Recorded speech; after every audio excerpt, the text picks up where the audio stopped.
Ya me acordé. 3, 2, 1. Buenas tardes, queridos seguidores de Norte Sostenible. Bienvenidos a una nueva edición de su programa Piura Sostenible. Una edición extraordinaria, por cierto, en esta ocasión. Nos acompañan las ex parlamentarias Indira Wilca y Rocío Silva, con quien vamos a conversar acerca de la actual coyuntura y la crisis política que viene atravesando nuestro país. Y también vamos a abordar los problemas principales de la región Piura, porque mañana se realizará un foro que abordará los principales temas más urgentes para la región Piura. Buenas tardes, ¿qué tal? ¿Cómo estás, Indira? Rocío, muchísimas gracias por aceptar la entrevista. Gracias por la invitación.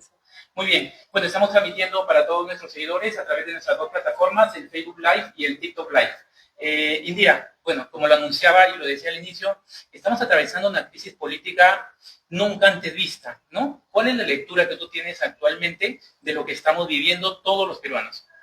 A ver, yo siento que para los peruanos esta situación está generando malestar, hartazgo, un cansancio frente a la indolencia, frente a la indiferencia con la que se ven los problemas del país, sobre todo, ¿no? O sea, no estamos hablando de una situación de crisis política en las alturas, solamente por la disputa del poder, que digamos que eso en una situación normal también se daría, ¿no? Pero lo que ya estamos viviendo es pues el abandono total de las responsabilidades de quienes hoy día están en el poder y que deberían asumir supuestamente labores de gestión y de conducción del país, y no lo están haciendo. Y no lo están haciendo a un nivel en el que los peruanos están preocupados por sobrevivir, literalmente, cuando tienen al frente a pues la criminalidad que avanza en todos los territorios del país, y que amenaza no solamente a quienes tienen seguramente mejores condiciones económicas, ¿no? Sino a cualquier tipo de trabajador, o de iniciativa económica, ¿no? Entonces, yo creo que es, pues, correcto decir que estamos ante una crisis que es más profunda que solamente estas malas autoridades. También es verdad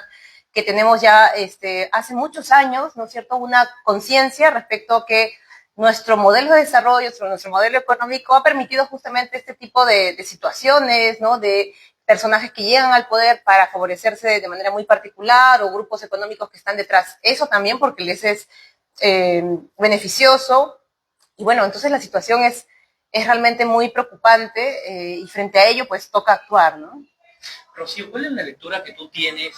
Es legisladora también. ¿Cuál es la lectura que tienes de este momento? Como decía Indira, no es cualquier momento el que estamos atravesando y hemos tocado fondo.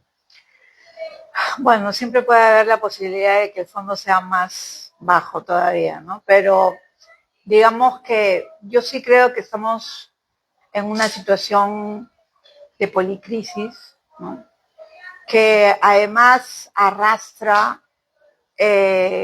junto con el tema de la criminalidad, de la corrupción, de la crisis de representación, de la falta de respeto que le tiene todo el pueblo peruano a todas las autoridades, ya sean autoridades legislativas o la misma presidencia de la República, las mentiras, no sé, todas estas acciones, por ejemplo, para salir impunes, ¿no? El hecho de que hayan, por ejemplo, jubilado a Harvey Colchado, es decir, toda una serie de movimientos, pero así múltiples, ¿no? ¿Para organizar qué?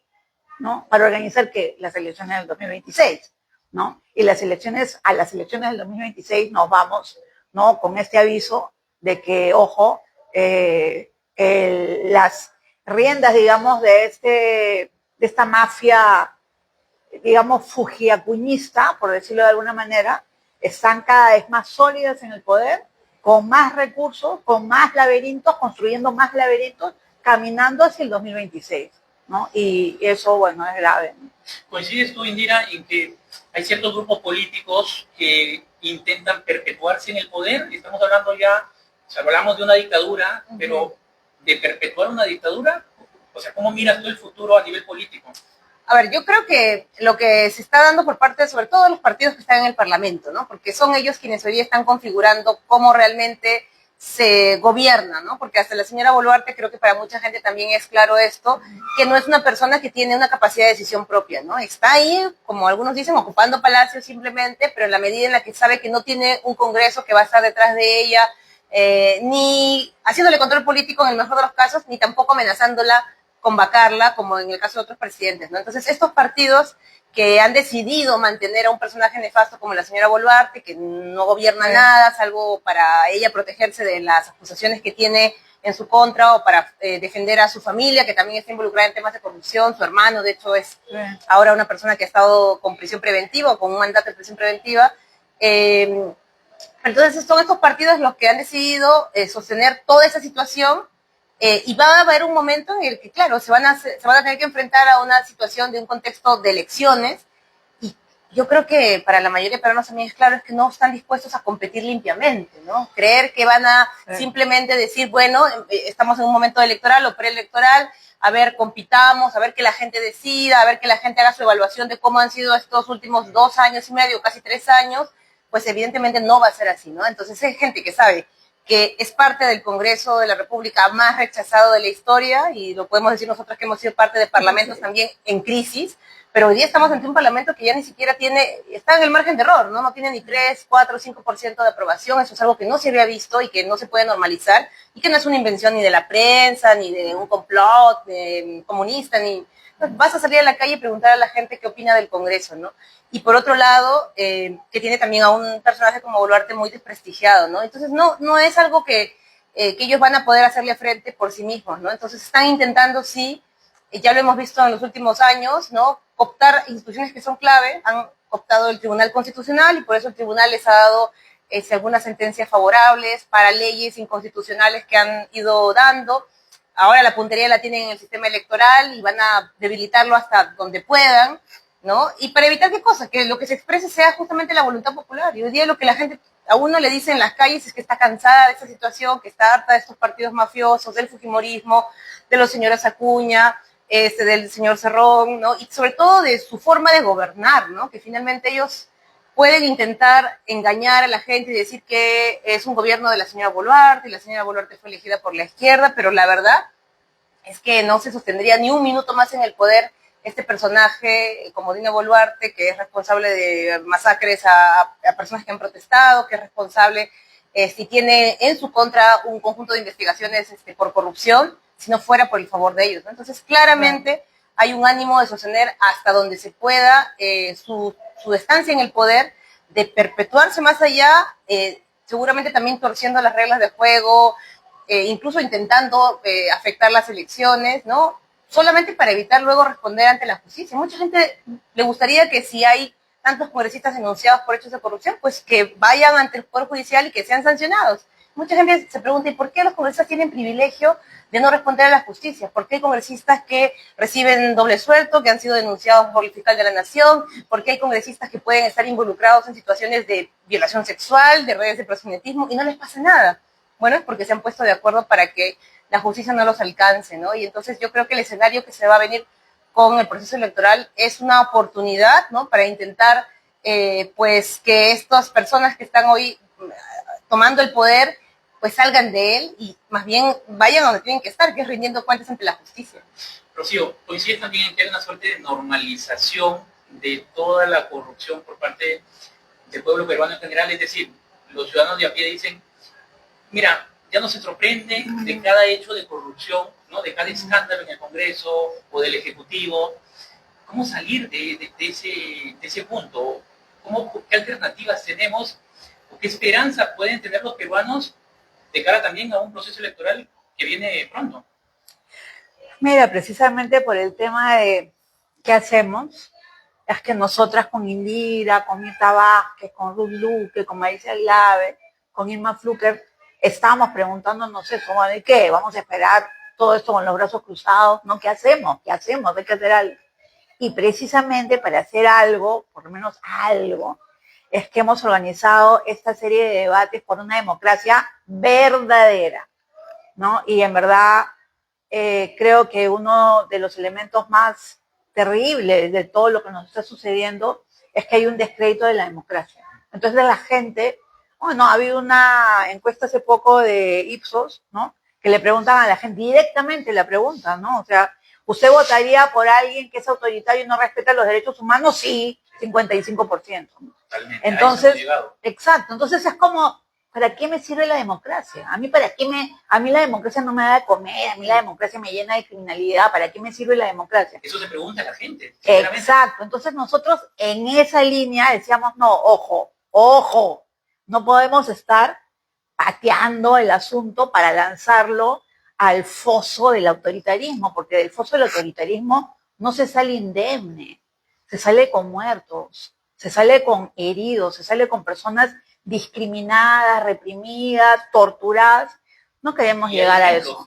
Rocío, en América Latina hay varios ejemplos. O sea, de derecha y de izquierda. Exactamente. No, entonces, y lo hemos vivido ya desde hace muchos años, ¿no? O sea, desde las famosas desapariciones argentinas de los años 70 hasta lo que está pasando hoy día en ese edificio llamado El Helicoide en Caracas, ¿no? O sea, es todo eso, ¿no? O lo que está pasando también en Nicaragua, o incluso, por ejemplo, la gente que aplaude tanto a Bukele, ¿no? El Salvador, claro. No, o sea, no, que Bukele es lo máximo, Bukele ha controlado, ¿no? La delincuencia. Sí, pero ¿a qué costo? ¿Y a qué costo va a seguir, no? O sea, ahorita tiene una gran aprobación. De hecho, Bukele es el presidente más aprobado en toda América Latina con una aprobación de casi 90%, y Dina Boluarte es la presidenta con menos aprobación en toda América Latina, con una aprobación de casi, Ipsos dice que el 6%, bueno. 5, sí, 5.5, ¿no? 5.5, bueno. Decimales. Entonces,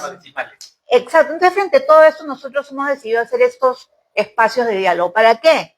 Para que en esos espacios de diálogo, nosotros que no estamos en ningún partido político, tenemos, digamos, la capacidad más o menos de poder invitar a gente de los diversos partidos, porque no tenemos que pedirle permiso a nuestro partido, ¿no? Porque no tenemos partido. Entonces, coordinando entre nosotros, hemos invitado, por ejemplo, acá a la gente de Ahora Nación, a la gente de Nuevo Perú, a la gente del Partido de los Trabajadores y Emprendedores, y también del partido de Hernando Ceballos, pero que ya me olvidé el nombre. El Movimiento por la Unidad. El Movimiento por la Unidad. Sí. El MUC, que es además Hernando Ceballos, que fue ministro de Salud, que fue congresista, que es piurano, ¿no? Y bueno, y uno de los temas centrales que hemos estado conversando previamente, hemos tenido varias reuniones, ahora vamos a tener otra reunión para coordinar. Uno de los temas pues, que sale, pero cae por su propio peso, es el agua, aquí en Piura. Sí. Por el problema de la falta de agua y el exceso de agua. O sequía o lluvia. O sequía o niño, ¿no? Ajá. O sequía o niño. Entonces, hemos invitado a una serie de también actores de la sociedad civil, de los sindicatos, de diferentes instituciones, y ellos van a poner su agenda y los partidos van a decir, bueno, nosotros respondemos de esa manera y de esa otra manera. Eso ya lo hemos hecho en Lima, lo hicimos el 10 de octubre, en la derrama magisterial en Lima. Estuvo Alfonso López Chau, José Paredes, estuvo Napoleón Becerra, que es el presidente del Partido de los Trabajadores y Emprendedores, y estuvo también Enver León. Enver León, que es el secretario general de Nuevo Perú. Entonces, ellos estuvieron ahí, escucharon lo que dijeron las trabajadoras del hogar, los del sindicato de trabajadores del Estado, etcétera. Bueno, varios, construcción civil, ¿no? Y entonces plantearon sus ideas. Básicamente el tema también en Lima es seguridad. No sé, aquí en Piura. Bueno, en todo el Perú, digamos sí, pero por ejemplo acá el tema del agua sí es, digamos, un tema súper, ultra, hiper prioritario por la grave situación de Poechos, ¿no? Pero no solo por eso, sino también porque, bueno, si mal no, tengo entendido que hay algunas propuestas de parte de la municipalidad de hacer una especie de parque de las aguas en un momento de crisis hídrica, ¿no? Les cuento que lo van a inaugurar en una semana. En unos días. Me parece que ya la próxima semana lo van a inaugurar. Claro. Una obra que empezó costando 2 millones, ahora cuesta 15 millones, en una época de escasez precisamente. Y da pena porque básicamente es lo mismo que pasa a nivel nacional, ¿no? Que ya casi somos indiferentes a los problemas. Sí. Somos pocos los que hemos alertado sobre ese tema y la mayoría siento que deja que siga, no dice nada. Y eso es un poco penoso porque nos estamos acostumbrando a que nos hagan obras innecesarias, ¿no? Sí. Cemento y fierro, ¿no? Que deforesten todas las ciudades y nadie dice nada. Entonces es bastante lamentable. Lo que pasa es que hay un agotamiento también, porque sabes que En verdad, si nosotros vemos la televisión, y no solo la televisión, sino de streaming, y los noticieros locales, y los noticieros nacionales, y la encerrona, y no sé qué, etcétera, etcétera, etcétera, siempre tenemos lo mismo, y es bien, bien agotador. O sea, incluso para mí misma, para nosotras que estamos en el ajo de la política, que estamos ahí permanentemente, no sé de verdad si tenemos que darnos siempre a echarnos entre las dos, claro, porque sí. y entre todas, ¿no? Por eso nos hemos unido, ¿no? Para poder, o sea, darnos fortaleza para seguir adelante, porque de verdad es que uno dice, pucha, yo estoy harto de esto, ¿no? O sea, me meto en mi cuarto, apago la luz y ya. Y chao, ¿verdad? Pero no todo, ¿no? es así, claro. No es así, no puede ser así, no podemos, exacto, no puede o sea, ser no así. podemos encerrarnos en, no sé, un videojuego cuando el Perú está que se viene abajo. En ese sentido, Indira, me gustaría preguntarte, muchos de nuestra audiencia, además he estado leyendo un poco de las entrevistas que les han hecho en otros medios, muchos se preguntan cuál es el objetivo y el fin que tienen ustedes, porque obviamente las vinculan, han sido congresistas, ¿no? Funcionarios, entonces ahora no están inscritas en ningún partido político, lo han mencionado, lo han resaltado, pero digamos, ¿cuál es ese objetivo que tienen ustedes de hacer este foro en Lima, hicieron en Cusco y ahora en Piura, ¿no? Bueno, primero decir que el evento no es solamente una reunión, digamos, más, ¿no?, de las que pueden haber, sino es un diálogo político. Nosotros lo planteamos así. Obviamente, no todas las personas que participan en él o que van a participar mañana, el 30 de enero, son de partidos, ¿no? Pero sí reconocemos el valor de un líder social, por ejemplo, del ámbito de la pesca, o de un líder del sector de trabajadores de construcción que tiene que hacerle frente a las mafias, o de un activista ambiental que está en esta ciudad, como tú bien has dicho, unas ciudades grandes suelen ser indiferentes, pero que está tratando de concientizar a la comunidad sobre lo que está pasando con el tema del ambiente, del agua,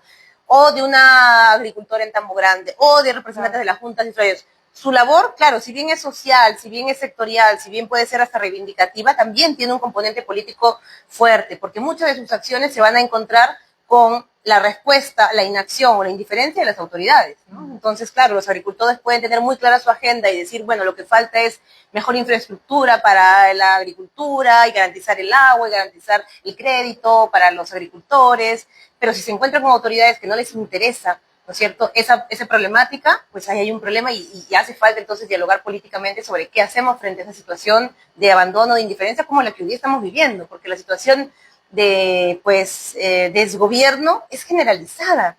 Si nos pusiéramos a repasar sector por sector en el país, ¿qué sector está más o menos andando bien? Yo creo que no encontraríamos ninguno. En la salud, en la educación, en el ámbito del empleo, en el ámbito en fin, de la industria, de la seguridad, y cuestiones que están muy en nuestra agenda como ciudadanos, ¿no? Entonces, la idea es primero tener un espacio de diálogo político, de hablar de lo que está pasando en el país, pero no sobre la base de ideas abstractas, sino sobre la base de problemas concretos, y nos aporta mucho la visión de los lideresas sociales que van a estar, y también, de alguna manera, pues, propiciar el encuentro con personas que están en el ámbito partidario, ¿no?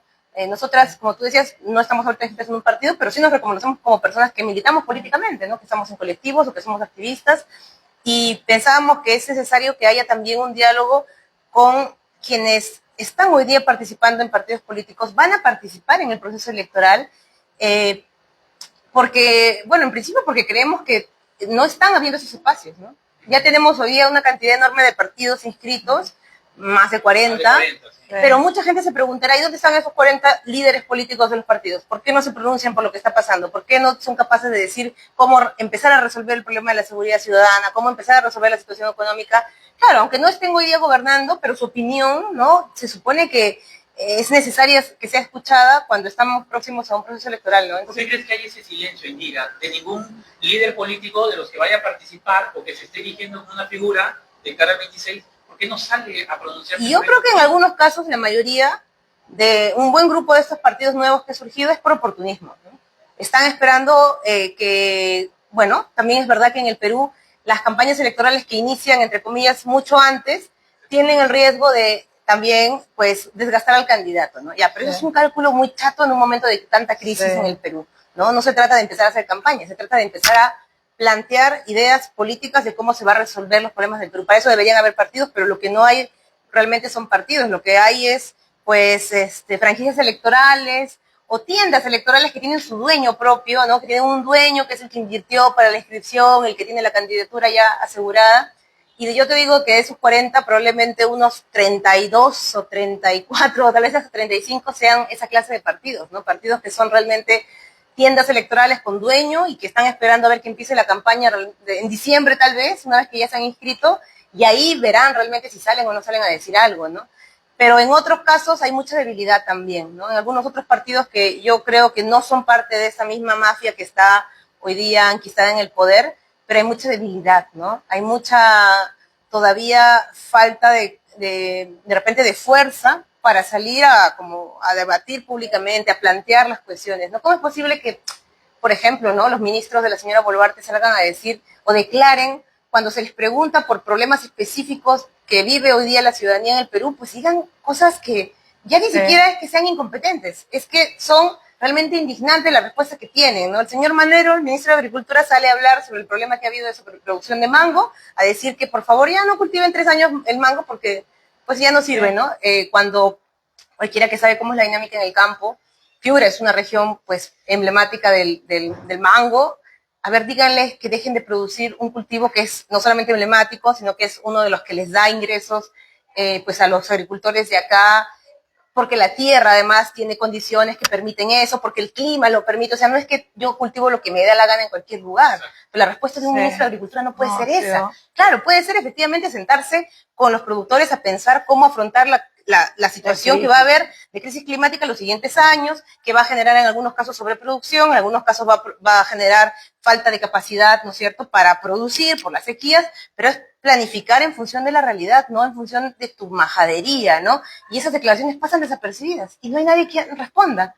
No hay alguien en el espacio político que sea capaz de decir, señor ministro, usted es un incompetente y no puede decir esas cosas porque no está pues en su casa, está al frente y ha dicho muchas otras cosas sobre el tema de la soberanía alimentaria, porque para que también mucha gente lo recuerde, la data que nos da actualmente INEI señala que hay muchas familias en el Perú que no están siendo capaces de completar las 3 raciones de alimentación diaria que en teoría habría que tener. Hay millones de familias que están pasando por esa situación, esos son datos, y lo que dijo es, bueno, en el Perú no hay inseguridad alimentaria, ¿no? Porque si fuera el caso, yo tampoco sé, ¿no? Entonces yo también estaría en inseguridad alimentaria. Lo dijo como ministro de Agricultura.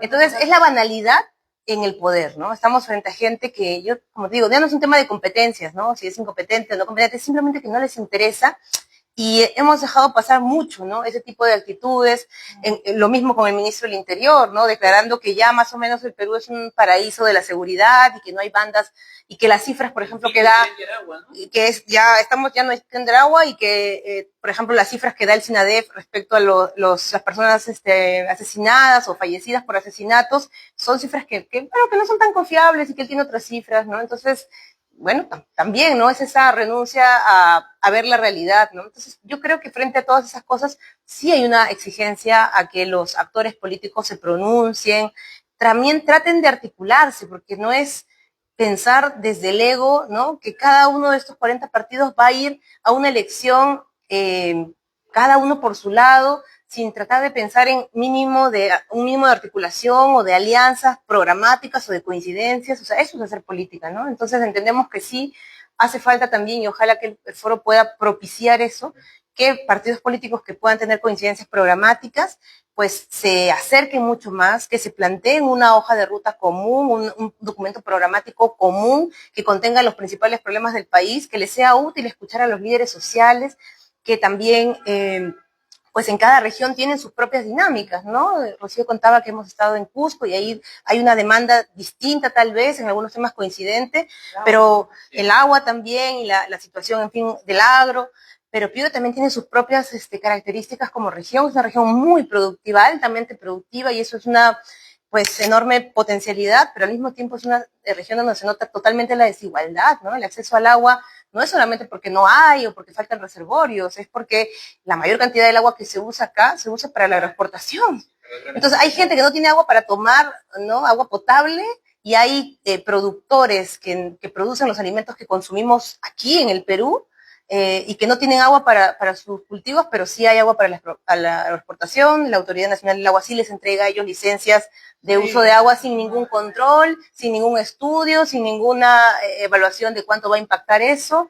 Entonces sí, pues estamos ante un modelo muy desigual, Y frente a eso uno no se puede quedar ni callado ni callada, hay que salir a hacer política, hay que salir a exigir cambios y hay que salir sobre todo en ese momento que viene un contexto del electoral que va a ser muy complicado, pues exigir también un nivel de articulación sobre la base de ideas y de demandas concretas, ¿no? Que es lo que el país requiere.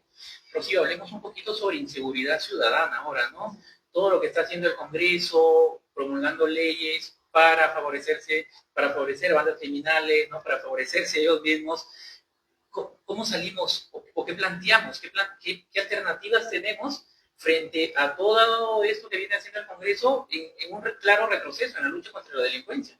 No, sí, bueno, lo que está sucediendo, no sé, es que nosotros estamos pagando, digamos, estas licencias legales que están planteando personas que tienen persecución política, ¿no? Perdón, persecución criminal, no persecución política, sino persecución por corruptos, ¿no? O sea, no están ahí porque sean de izquierda, de derecha, de arriba, de abajo, o porque sean radicales, no, están ahí porque han metido mano, pues, digamos, ante esta situación y todas estas situaciones borrosas, corruptas, extrañas, ¿no?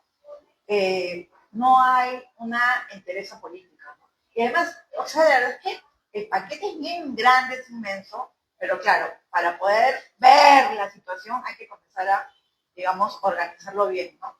Yo quería regresar sobre un punto que mencionó Indira sobre el tema del ministro de Agricultura, que ese reclamo de los productores de mangos, de decir, bueno, vamos a tirar entonces, pues, no sé, 100.000 mangos. Y hoy día lo mismo hicieron los limoneros, de acá del Valle de Tinguillo.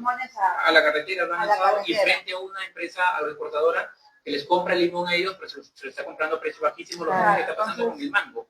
Exacto. Entonces, ¿qué implica eso? ¿No? ¿Cuál fue la respuesta del ministro? El ministro dice, no, bueno, pero la oferta y la demanda, entonces, pues, cultiven menos mangos. Esa respuesta es una respuesta, primero, sin nada de empatía con los agricultores, una respuesta irresponsable para un político y una respuesta que apunta a algo, y es, seguimos en el mismo modelo de desarrollo que no nos está llevando a ningún lugar, excepto hacer colonia o patio trasero Estados Unidos o patio trasero China, ¿no? Entonces, vamos a seguir pensando que el Perú lo único que tiene es exportar materias primas, o vamos a pensar, por ejemplo, en invertir más en el agro, y no solo en la agroindustria, sino en el pequeño, en el mediano, para poder diversificar los productos y colocar esos productos, si no quiere el señor Trump, en otros mercados que sean también mercados latinoamericanos, por ejemplo, o mercados europeos o mercados asiáticos, más allá de China, o sea, Indonesia, en fin, otros lugares. Pensemos en eso, ¿no? Hace muchos años, un profesor de la Universidad del Pacífico, que después fue ministro, quiero decir, publicó un libro que en ese momento muchos le aplaudieron y después lo olvidaron, que es sobre la diversificación productiva como modelo de desarrollo para el país. O sea, no pongamos todos los huevos de la canasta en la minería, que es lo que está pasando ahorita. O sea, la movilización de mañana en Huancabamba y Ayabaca, ¿no? Es una movilización también para decir, oiga, nosotros queremos agricultoras, no queremos solamente que vengan, ¿no?, las grandes empresas mineras, extraigan, bueno, nos lanzan su óvulo, sus impuestos, etcétera, eso se pierde en corrupción en el camino, y finalmente, ¿qué nos deja? Como la caricatura de Carlín, nos deja una bolsita con dinero diciendo gracias y toda la naturaleza destruida. A propósito de lo que menciona Rocío, los agricultores y los líderes agrícolas han salido frente a las declaraciones del ministro a decir que lo que les están pidiendo es que dejen de cultivar cultivos tradicionales para dar pase a la minería, específicamente en Tambo Grande, porque en Tambo Grande es la cuna del mango y del limón. Entonces han salido ellos a decir que les están pidiendo eso para dar pase a la minería, y a propósito hay un proyecto que se llama el proyecto del Algarrobo, que ya está con el camino allanado de Buenaventura, que da eso. Lo mismo hace 20 años.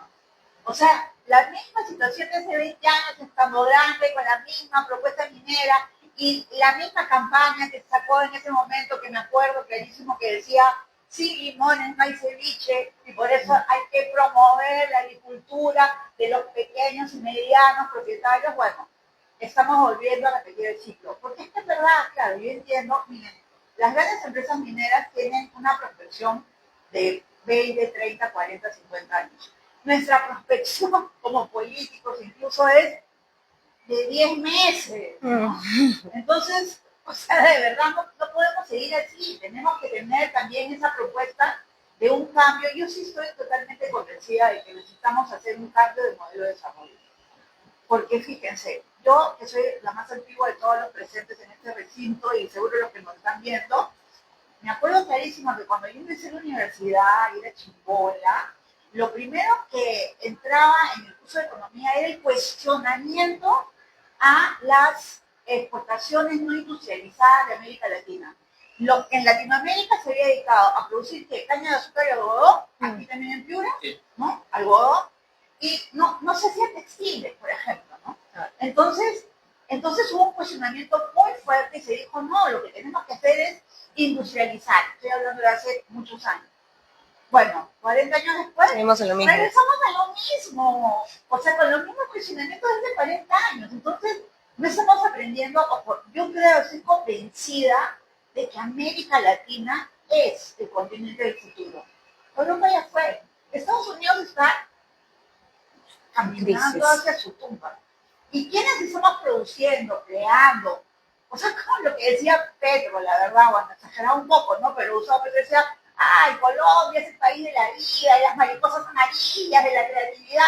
Eso somos América Latina. Amazonía, ¿no? El pulmón. Amazonía, tenemos diversificación, biodiversidad. Y no solo eso, tenemos una gran cosa importante.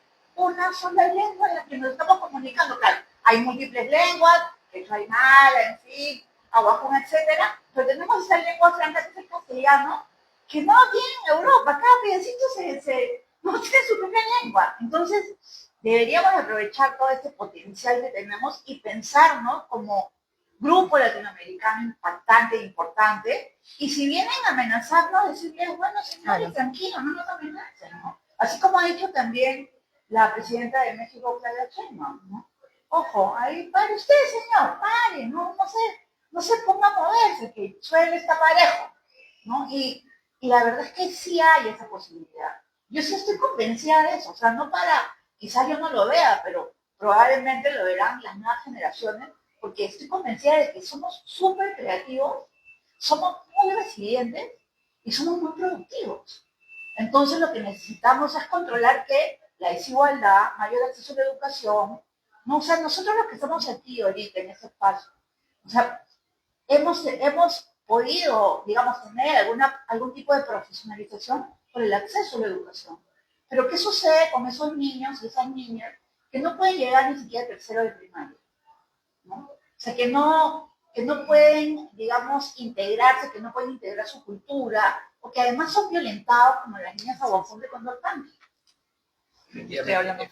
No, y mira, totalmente. Para toda nuestra audiencia, para que se entere, nos hemos reunido en torno, mañana es el foro, ¿no? Donde vamos a tratar temas de crisis del agua, pesca sostenible, inseguridad ciudadana. ¿Puedes contarnos un poquito más sobre quiénes van a participar, sí, por favor? Bueno, es un foro para hablar de los problemas del país, ¿no? Los problemas de la región, los problemas que realmente nos están afectando, no los escandaletes en los que está el Parlamento, no las cuestiones que nos dan rabia y que nos dan vergüenza de nuestras autoridades, ¿no? Más bien estos problemas, el agua, el agro, el futuro, la pesca, la capacidad de diversificar la producción sobre la base de todas las riquezas que tenemos en nuestro país, eso es lo que no se discute hoy, ¿no? La política está totalmente alejada de eso, y entonces hay que hacer todo el esfuerzo más bien porque ese es el tema de discusión y eso sea lo que nos convoque, ¿no? Entonces el día de mañana vamos a tener este espacio que es público, así que si ustedes desean participar, desde las 5 de la tarde en el Colegio de Ingenieros de Piura, vamos a tener, como decíamos al inicio, una mesa donde van a participar tanto actores sociales, líderes sociales,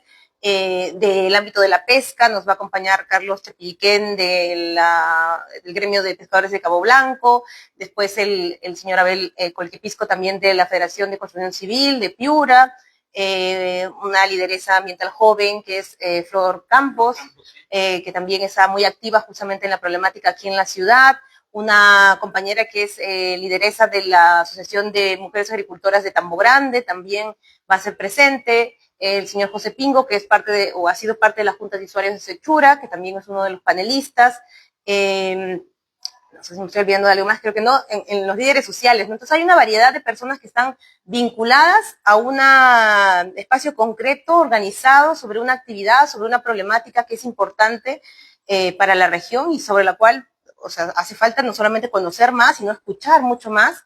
También a representantes de partidos políticos, va a estar un representante del Partido Nuevo Perú, también del Partido Ahora Nación, del Partido de los Trabajadores y Emprendedores, y del MUP, del Movimiento de la Unidad de los Pueblos, como decía Rocío, Hernando Ceballos. Entonces es un diálogo abierto, es un diálogo, por supuesto, de gente que tenemos coincidencias políticas, programáticas, y ojalá que también hubiera espacios de diálogo de otros sectores de la política, pero pensando realmente en los problemas pues que están, como digo, suscitando hoy día preocupación en la sociedad, ¿no? No para atacar o intentar anular al otro, que eso lo que hoy día muchos creen que es la política, ¿no? Si no concuerdan con uno, es como, sí tienen que desaparecer, o estos rojos, terrucos. Hay mucha polarización, efectivamente, en el país. Hay un ánimo autoritario, ¿no? De intentar desconocer la opinión del otro. Yo puedo discrepar mucho con alguien que no es de mi sector político, pero yo no puedo, creer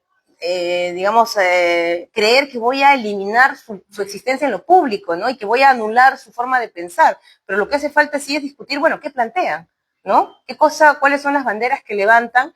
De nuestro lado, por supuesto, siempre vamos a defender la necesidad de tener un Estado que sea capaz de distribuir la riqueza que tiene, que sea capaz de producir de una manera distinta a la que hoy se está produciendo, como ha dicho Rocío, sin privilegiar únicamente pues la extracción indiscriminada de todo lo que se pueda. Porque ya no solamente se extrae minerales, sino también el agua está visto como un objeto a extraer, ¿no? La agroexportación lamentablemente ha hecho del agua un recurso pues que ni siquiera se paga hoy en día, y que está escaseando para quienes lo necesitan realmente, que son el consumo humano o la agricultura de consumo interno, ¿no? Entonces, hablemos de eso, hablemos de los principales problemas del país, de la región también, por supuesto. Piura es una región bastante luchadora, a pesar de todo lo que seguramente hemos conversado, respecto a que hace falta seguramente mayor respuesta, pero hay muchas organizaciones que están también planteando pues que la política se haga de otra manera, y queremos que también eso sirva para articular, ¿no? Un espacio de lucha y de trabajo común. No quisiera terminar la entrevista sin consultarles a ambas por el rol de los líderes regionales, sobre todo las autoridades políticas regionales que actualmente están en el poder.